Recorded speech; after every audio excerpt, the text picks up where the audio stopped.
What's up, everyone, and welcome to Beer Breakdown, where we dig into the stories behind some of our favorite LA beers with the brewers that brew them.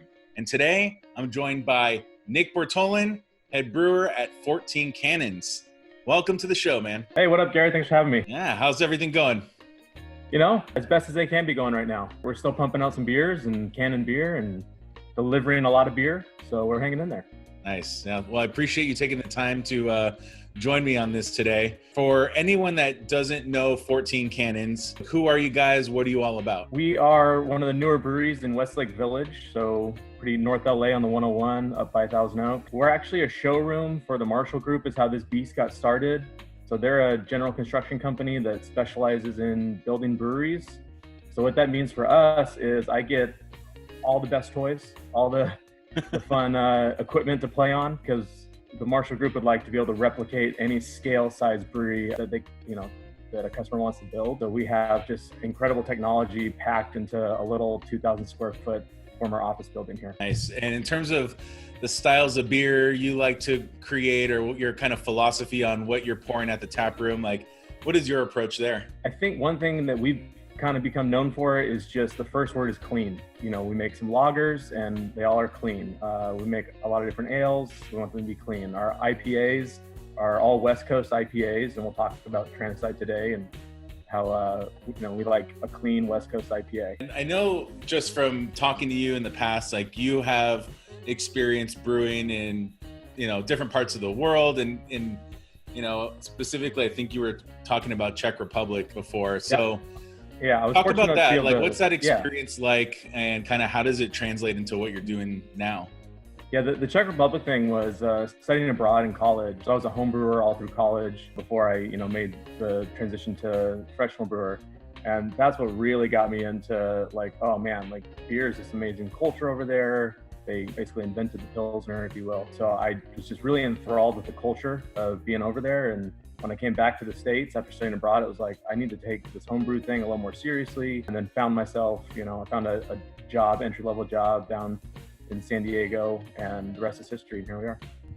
When it comes to like brewing, like what you learned there, kind of brewing in the Czech Republic and brewing some of these, classic styles of beer, is there anything that kind of you took away from a like foundational educational perspective that maybe if you just started as a home brewer here in Los Angeles and kind of worked your way up and started your own brewery, like what do you think the difference is that like education in that area brought for you? Aside from just the camaraderie of it, like over there, beer is cheaper than water. So it was, 7 cents for a pint of beer or $1 for a bottle of water. So it was more of like, this is a really important part of daily life. It's not just to imbibe and go nuts. It is a lot of fun over there too, though. But really learning about the water styles over there, just the really soft water over there to make these incredible laws was a huge focus when we were building 14 Cannons, is how are we going to mimic this, water style using LA water. That's not, LA is not known for the best mountain crystal clear drinking water like some other breweries like to advertise. So we invested heavily in a really robust RO system, a reverse osmosis system. And so every single one of our beers here at 14 Cannons, that's where the recipe starts, is with the water. So every beer has its own water recipe. And that's not groundbreaking technology for the brewing industry, but on our scale, we're pretty proud of, every time we come up with a new recipe, we sit down and we talk about the water first. And I think that's what, helps us get those clean styles and really, successfully so far mimic Czech and German beers. Yeah, that's awesome. I think a lot of people, casual beer enthusiasts, like doesn't think about that. And even myself, like I understand this and I talk to brewers that mention this a lot. And when I'm drinking a beer, I forget about the water because it's so fundamental and background to like the big hop flavors that you're tasting that like you don't think about, obviously there's a mouthfeel effect on the water, but I mean that plays through in how you experience flavor and aroma too. So yeah, it just like flies under the radar for me all the time. And I always have to constantly remind myself, like, what is the water doing here? Or like, what was the brewer trying to do with the water here? And if I'm drinking two of the same styles of beer with maybe similar recipes, like, does water play the difference between why this one is wildly different than the other. I think Totally it's could, a fascinating part of beer, I think. Yeah. And it's something that we don't talk about a lot, in a forum like this. So yeah, I think maybe I should just start a new show that just talks only about water and salts and the different minerals that go into building water. Mineral LA, yeah. Right. So I'd be remiss to talk about you and 14 Cannons without mentioning the gorgeous tap room that you have, that you're sitting in right now. I don't know. I think it's the most unique place to drink beer in a brewery in Los Angeles. Like, it's just so cool. Can you just describe the room that you're sitting in and kind of what it's all about? Yeah, it's all about being below deck on a ship in the 1700s. And again, huge shout out to the Marshall Group for designing this place. I mean, it is, I agree with you, the most unique taproom environment around. It's all reclaimed wood. Everything in here is reclaimed, from the furniture to the bar top, the copper bar top. Everything is reclaimed and just totally unique setting. And when you do walk in, you walk into that wood wall that hides all the tanks behind me. And then when you turn that corner and you just see that row of tanks, that layout that our architect did is just stunning. And so it's a pretty, big first impression when you walk in here. Yeah, I think that anyone who'd seen the building used as an office before you guys were built out is probably like, how did this even happen? Like, how does a brewery even fit here? Like, that's crazy. Right. This was the Marshall Group office. So this was the construction office, and that's why we are hidden in the industrial park that we're in. But yeah, from the outside, you would never guess that when you open the door, this is what you're getting. And then on top of that, we want everyone to be comfortable in here. So we've gone to great lengths to make sure that we have a very comfortable vibe for anyone that wants to come enjoy our beer.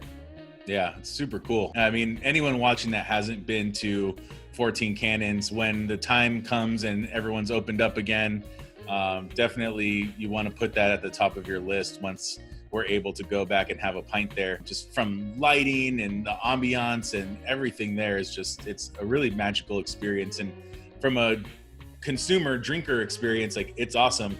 But for you, like, going to work day in, day out, like, you could be working in just a plain old industrial, square, rectangle box, Sure. or you're working there. Does it have any effect on you these days? Yeah, every day when I walk in, it's still just a joy to walk into something that looks so cool. I mean, when we open to the public, none of these fluorescent lights are on. Like you said, we have all the mood lighting going on.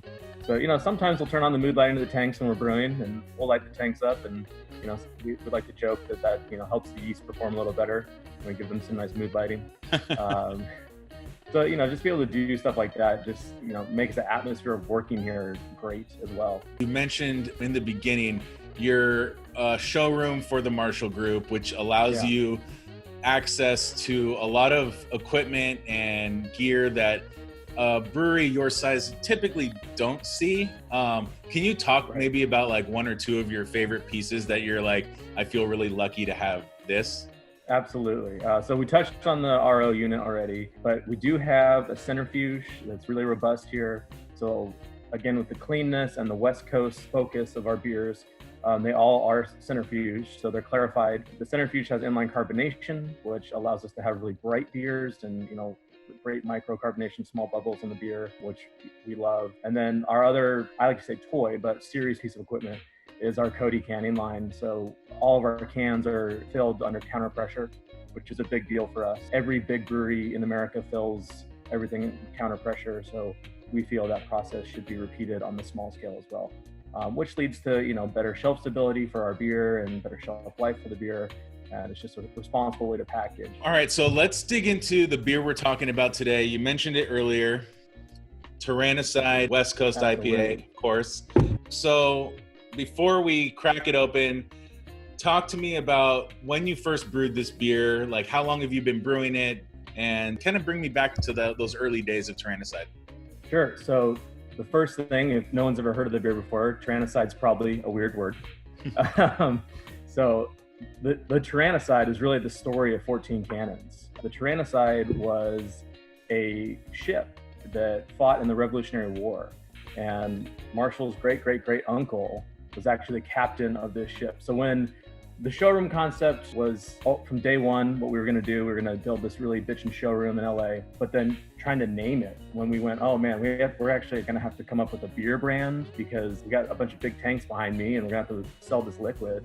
So now we need to start worrying about a brand. Like we had the vibe and the concept all worked out and we had no idea what we're going to name. And so we just kept going back to this, like, it's a cool story. There's a pirate in the family.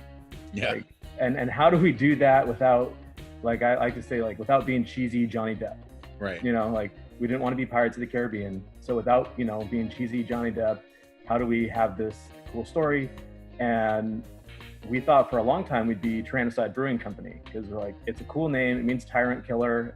You know, during the Revolutionary War, the tyrant was England. So the ship was cruising Boston Harbor, just taking out the British, and true story, it's great. And then we started shopping the name around a little bit and we're like, Tyrannicide, is that like a T-Rex? Is that a dinosaur? Is it a pesticide? We're like, oh no, those are not things we want associated with beer that you're drinking.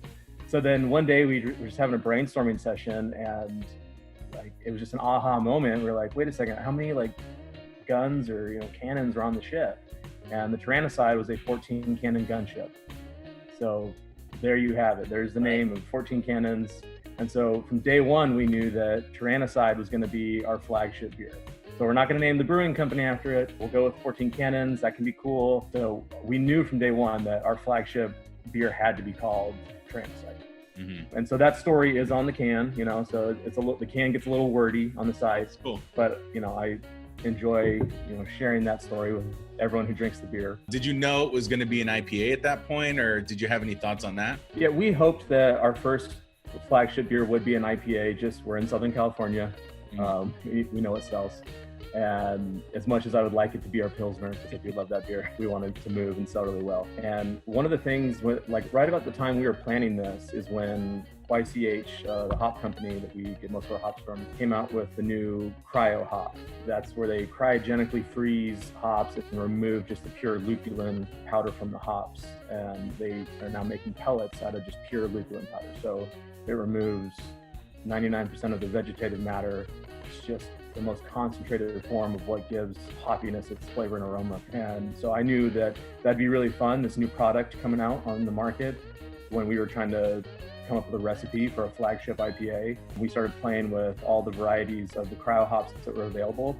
And we landed on this blend that is fantastic. And I've seen many other breweries use a blend very similar to this since we've rolled this out. So Tyrannicide is a blend of Simcoe, Mosaic, and Equinox. So Simcoe, Mosaic, obviously big buzzword hops. Everyone that's had a West Coast IPA has probably experienced those fantastic hops before. Right. And then we were trying to come up with something that would make it a little more unique and not just like a Mosaic fruit bomb or a Simcoe bomb. When we started blending some Equinox in it, that was like, whoa, this blend is fantastic. And again, all three of those are the cryo hop variety. And so we kind of doubled down on, hey, we're a new brewery, we're going to use this new product for our flagship beer. And I think the results, you know, speak for themselves. It's a very, very aromatic beer, and that's what we want it to be. Mm-hmm. You know, when we pop this can in a second here, like the goal right away for Tyrannicide is as soon as you crack it, you can smell it. Yeah. And a big part of the secret to that is the cryo hops that we use. How long ago was this, just for a frame of reference, when you were kind of playing with the cryo hop powder and developing this? Yeah, we've been brewing this beer for about 3 years now. We've been open for 2.5 years. Okay. So we were definitely developing the recipe before we opened. Yeah. You know, are very happy with the current version of it. And obviously, like any new startup brewery, we've gone through every iteration possible. We've messed with the water profile we talked about earlier. That's changed significantly, and I'm really happy with how that is given a fantastic aroma that the hops are playing with that, and the mouthfeel is where I want it to be. And then we've changed timings of everything, of kettle additions, of dry hop additions, amounts of everything. It was a pretty steep learning curve going from just a 10-barrel batch to a 20-barrel batch. With this beer. So when we opened, we were just doing 10-barrel batches, and now behind me you can see we have all 20-barrel fermenters. Part of the hard thing with brewing is it's not just, you can't just times everything by 2, right? So coming up with the new ratio of the dry hop, especially in the 20-barrel fermenters, took a lot of time, and again, we're stoked with how it is right now. Now that we're packaging it in cans, we're really happy with it. So we've played with everything. speaking of the cans themselves, so about how long ago did you guys start canning this? A little over a year ago. This was our first package. This is a year-round offering from us. Shout out to Nick Longo, our amazing graphic designer. There's a lot of subtleties on the can when you see it in person. There's some great artwork in the background of it that we're really, happy with. And just finding that bold green color was something that we wanted for Tyrannicide. The 4-pack toppers match when you buy it in a 4-pack, and it's now, we refer to this as Tyrannicide green. So it has its own color here at 14 Cannons. And then just the consistency of the vertical 14 Cannons logo, the beer names, the descriptions, like that's going to be the same on all the cans we put out, whether it's just got wacky artwork that's Call of Duty or whether it's a Mexican blanket for a Corsair. Those design elements are really through composed, and that's something I never could have done on my own. So loved having, working with a great graphic designer. And he's been with us from day one. So before we even opened, we knew that, hey, if we're going to do this, let's do this right. And let's not have it be we don't want our branding to be hand-drawn stuff by me. So we hired a pro from day one. And I think the results, really speak for themselves when you're here and check out the vibe and the branding. Totally. Yeah. For a flagship IPA, your core beer, basically, like this is just, it's so solid. It's so clean. And it introduces you to what you're about to experience when you open it up. Like it doesn't have crazy like Marshmallow Man dripping all over the place. Like this is like, what you're getting yourself into when you see this can. And yeah, like you said, the subtle artwork that's in the background that, guys, you're just going to have to pick up some cans of this yourself in order to see it. I'm ready to crack it open. What about you? Let's do it. Yeah. All right, cool. Thirsty. Yeah.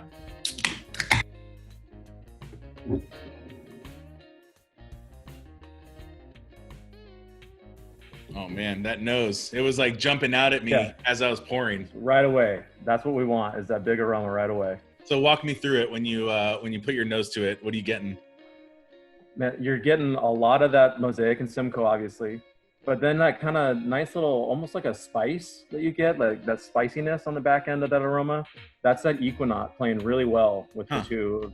Yeah, so we love that blend. It brings something that's not just a fruit bomb, right? Like Simcoe can totally be, and Mosaic. You're looking at the clarity. I don't know on the camera how you can check that out. It's, it's clear. You can see the nucleation throughout the beer. You can see the nice tight bubbles, the nice head on the beer. And then finally, we get to sip it, right? So. Yep. Cheers. Cheers, absolutely. Man. The dry finish is what we want in a West Coast beer. And my whole thing with that nice, dry, crisp, clean finish, not too bitter, is that it makes you want to take another sip. Exactly. And that sells beer. Yeah. Oh, totally. This beer goes down so smooth. I say this all the time, but this beer really personifies balance. Like you said, it's not too bitter, but it's bitter enough that's like, there's no doubt that what you're drinking is a very hop forward West Coast IPA, but it's not like burning at all. It's not really kind of really oversaturating your tongue in any way. Like it's really an enjoyable mouthfeel and just drinking experience with that bitterness. It's not that high, the 53 IBUs. And that's something that we did constantly test and change and tweak when we were coming up with the recipe. And, we saw obviously, the rise and the dominance of the hazy IPA, right? Here to stay. And one of the things I kept thinking about when coming up with this recipe is why this style? Why do people love the hazy style so much? What's making this be the new king of IPA? And the thing I kept coming back to was, they're not that bitter and they're really easy to drink. And so we intentionally drove down the bitterness of this beer quite a bit, actually, to try and make it palatable to all IPA fans. And like you're saying, it's the balance on, kind of that Mosaic it has such a signature flavor profile that when it's overused and not balanced properly in a nice blend, that it goes really heavy on tropical fruit, which is great sometimes. In some beers, it expresses itself really, really wonderfully. But here it's like you restrain that element of Mosaic in a way that like gives you the best parts of it, but doesn't go overboard. You know what I mean? Yeah, and that's something that we do in the boil. So tweaking the flavor addition was big for this beer. Is one thing I want with all my beers is I want it to be aromatic. Like I said, when you crack that can, I want you to smell it. When the bartender's pouring it off the tap, I want you to be able to smell that your beer from across the bar. Mm-hmm. And I think Tyrannicide does a good job of doing that. I like to brew beers that you can smell. That's what I tell a lot of people. Aroma is huge for me. And so sticking within that line, we wanted to taste how it smells. So coming up with the flavor additions to really complement the aroma was a large part of the recipe development for this.